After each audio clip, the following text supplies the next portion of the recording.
Welcome back, welcome back, welcome back, 5011 fam. How y'all is? As y'all see, Dee Dee is not here this week, and that's because she is celebrating her birthday. She's getting ready for a cute little road trip, a little time off, and I'm so excited for her. So I'd be remiss if I didn't take a whole moment to get her here on our platform and just say thank you to my dear friend. Like, Dee is truly one of the best friends I've ever had. She truly is a joy to have in my life. She's a blessing as a friend. She's a blessing as a confidant. Like, you want to talk about somebody having your back. You want to talk about knowing somebody's praying for you. We've been walking our spirit walk together. We've been keeping each other uplifted and encouraged. And we've just kind of been ride or dies for each other. And I love that. I love our friendship. So, super quick, I know we've talked about it on the pod before, but I've decided what I'm going to do is take this into a cute little tribute episode. I'm also going to drop a gem that's been ruminating in my spirit because we haven't had a Jay safe space in a second. Don't worry, it's on the way. But I want to do a special birthday episode just for Dee, and I want to drop some special birthday wisdom that I know she and I have discussed before. So, for those who don't know, Dee and I became friends several years ago, back when I was living in Atlanta, and we were working in the food service industry. And at first, I was not sure that Dee liked me. I didn't think that Dee liked me because she used to pick on me. Like, first of all, I'm a bit of an easy target. And at the time where we were working, I was in a position that made me an even easier target. So I was always like, of course, I'd be serving and bartending too, but like as the food expediter, I was like, you couldn't come into the kitchen without encountering me. Like, and food was not leaving the kitchen without my permission. Like, I was the traffic control officer right there. So, um, we just had this one moment in particular that I remember. She was scheduled to work a double that day, and I think I'd only worked that lunch shift. And I offered her a ride back to my apartment, came back to the apartment, and we just chilled. I think we had a glass of wine, lit up a little bit. And as we were talking, we realized how much of kindred spirits we actually were. I remember in our first conversation, we talked about Erica Badu and how much respect and how much love we had for her craft and her artistry and even video gaming and some of the things that we had passions and interest in. Literally from that moment on, we've been inseparable. We've been friends. And I'm so grateful to be able to have a platform like this with such an amazing spirit, such an amazing person. Dee is like, Dee is a true friend, and I'm so grateful for her. So thank you, my friend. I love you. Happy birthday. I hope you enjoy your trip. I'm so excited for the things that we have in plan and in store for the rest of this season. But just to give you guys a little rundown as to how this next week is going to go, I'm going to be doing some extended J Safe Space and a special 5011 episode reviewing this doc I saw the other day. So I watched this documentary called Tell Them You Love Me, and I would love for us to have a conversation about people who are born differently abled, the importance of communication, and what it means when advocates when they overstep. So definitely, if you haven't seen Tell Them You Love Me, you gotta check it out. It's one of those eye-opening. It'll make you mad. It'll make you think. It's a whole nother level of thought process. But I'm gonna be talking about that in the next episode. This episode, I wanted to come in here and one, like I said, tell Dee happy birthday and just share some love and give her some flowers while we were here. I even learned, what is it? One of our little tricks that I can do on here is we're going to do some fireworks for Dee. There it is. Fireworks for Dee. Happy birthday. But I also wanted to share some wisdom that's been, like I said, ruminating in my spirit for a while since the last Jay Safe Space.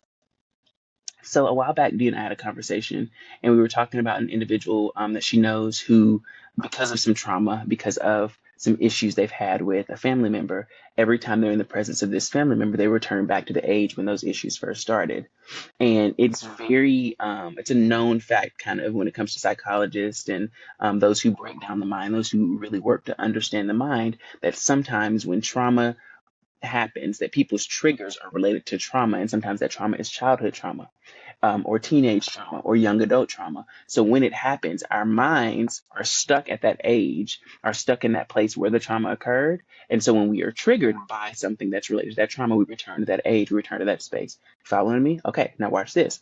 I have a theory because I was doing some soul searching. Following a conversation I had with someone, I had a conversation with a person, and the conversation got a little heated. And I noticed that my reaction to this person, as compared to most other people at this age, at this time in my life, my reaction to this person was very different than it is to most people when I'm upset, and as it is to most people when I'm angry. at this current age.